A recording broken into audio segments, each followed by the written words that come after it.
The haunted mites থেকে আমি সিদ্ধার্থ। আপনারা শুনছেন আজকের গ্রাম বাংলা ভূতের গল্প ভুতুড়ে রাস্তার মোড়। সুদীপ চাকরি থেকে ফিরছিল। আশেপাশে গভীর জঙ্গল, তার মাঝেই সেই মোড়, যেটাকে সবাই বলে ভুতুড়ে রাস্তার মোড়। মোড়ে পৌঁছাতেই কুয়াশা ঘন হয়ে এলো, যেন কেউ সামনে দাঁড়িয়ে আছে, কিন্তু দেখা যাচ্ছে না। হঠাৎ পিছন থেকে পায়ের আওয়াজ। সে ঘুরে তাকালো, কেউ নেই। হঠাৎ সাইকেলের সামনে কাঁচ ভাঙার শব্দ। সুদীপ থমকে গেল। মাটিতে পড়ে থাকা একটি লাল শাড়ির টুকরো। মনে হলো নতুন নয়, অনেক পুরনো, রক্তের দাগ মাখা। লোকজন বলে 10 বছর আগে এই রাস্তায় এক মহিলাকে পাওয়া গিয়েছিল, ভাঙা গলা, চোখ নেই।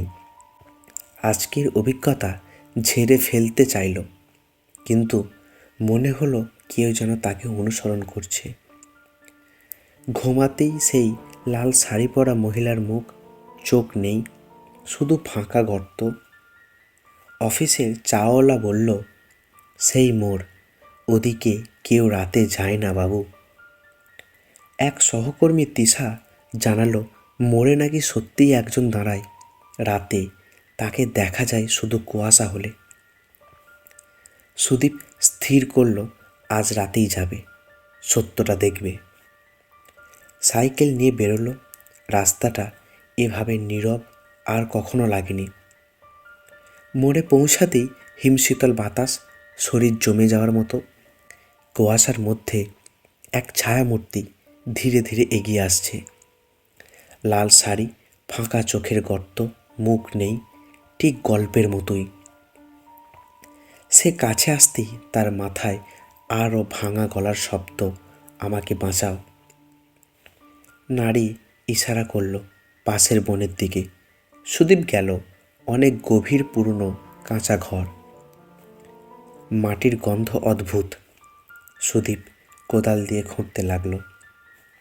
খুঁড়তেই মানুষের হাড়, আর তার গলায় এক লাল শাড়ির ছেঁড়া টুকরো।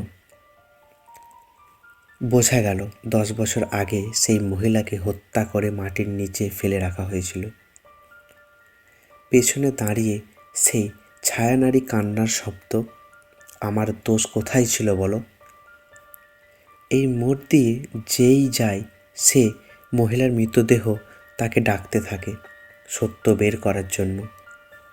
সুদীপ পুলিশে জানালো। প্রথমে বিশ্বাস না করলেও হাড় থেকে চমকে গেল। তদন্তে জানা গেল মহিলার স্বামী তাকে হত্যা করেছিল। এবার প্রমাণ মিলল। বছরের পর বছর পরে অপরাধ গ্রেপ্তার হলো। রাতের মোড় আগের মতোই কুয়াশা হলেও আর ভয় লাগে না। মানুষের কথা এখন আর সেই ছায়ামূর্তি দেখা যায় না। এক রাতে সে আবার মোড় দিয়ে ফিরছিল, হালকা কুয়াশা উঠেছিল। দূরে এক মুহূর্তের জন্য দেখা গেল নারীর ছায়া। এবার ভয়ঙ্কর নয়, শান্ত, হাসি মুখে। মনে হলো কেউ যেন বলল, ধন্যবাদ। ভুতুড়ে রাস্তার মোড় এখন কেবল গল্প, কিন্তু যারা সত্য জানে তারা ভাবে ভূত নেই, আছে অবিচারের প্রতিফল।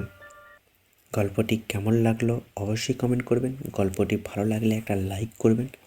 আরও এরকম নতুন নতুন ভূতের গল্প শুনতে চ্যানেলটিকে সাবস্ক্রাইব করবেন।